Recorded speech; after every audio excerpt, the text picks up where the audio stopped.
Dr. Alur, what is the purpose of holding the North South Dialogue? Actually, the North South Dialogue is something that started in 2000, and we've had already 3 North South Dialogues. There was the first one, which was in Bombay itself, the second one was in Delhi, and the third one was in Kerala.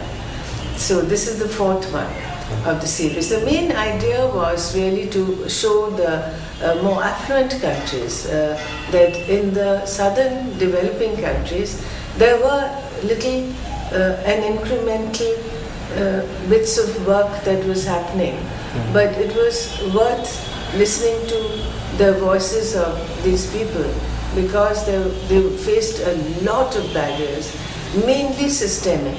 Systemic meaning right from top down, from their governments were doing institutionalized discrimination against disability. So they found that disabled people were absolutely out of every single program. Like in India, it's 80% of children are out of programs. 80% of the disabled children? Disabled children are out of programs, which comes to something like 70 to 80 million, which is a World Bank figure actually.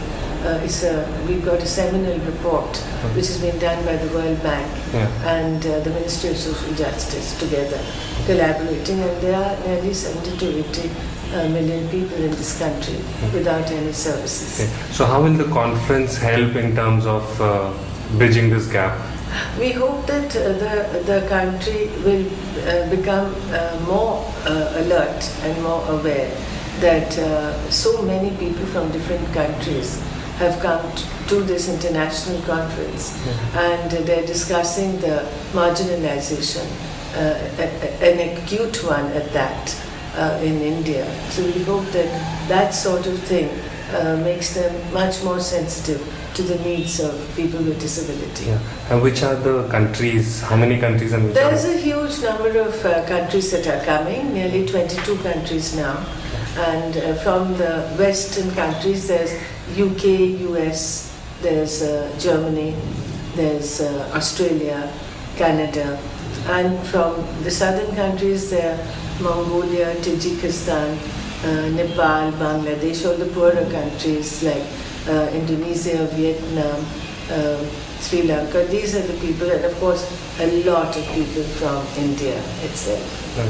And why is it called the North-South Dialogue? It is something that I conceptualized because I said, I thought of the North as the Northern Hemisphere as being the Western affluent section of the world. And I thought of the South as the poorer, non-affluent. So I wanted there to be a dialogue, not a very serious academic theoretical conference, but a much more down-to-earth community-based conference, which is what the North-South Dialogue is about. Okay. And Dr. Alur, what about participation from the disabled? We have a very large number this time, nearly 15 to 20% of the people who are coming, and there's nearly 250 delegates.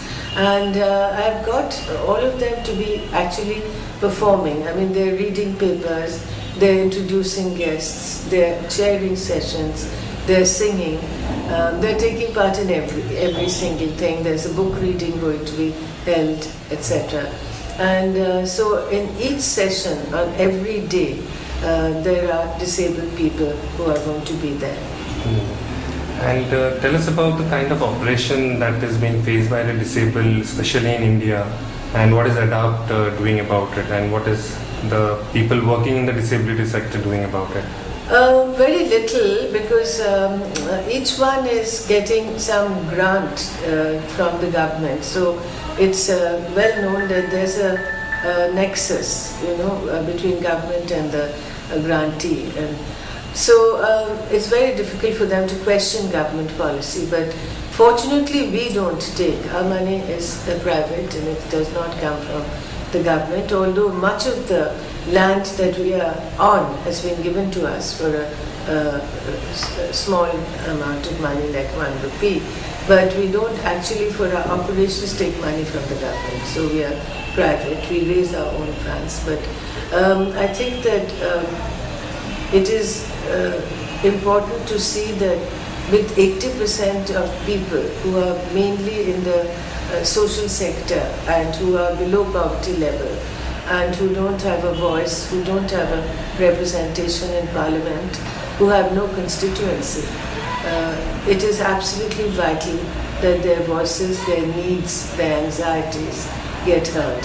So I think that with this international conference, the only conference that takes place actually on inclusive education, we will get their voices heard in the powers that be. Thank you, Dr.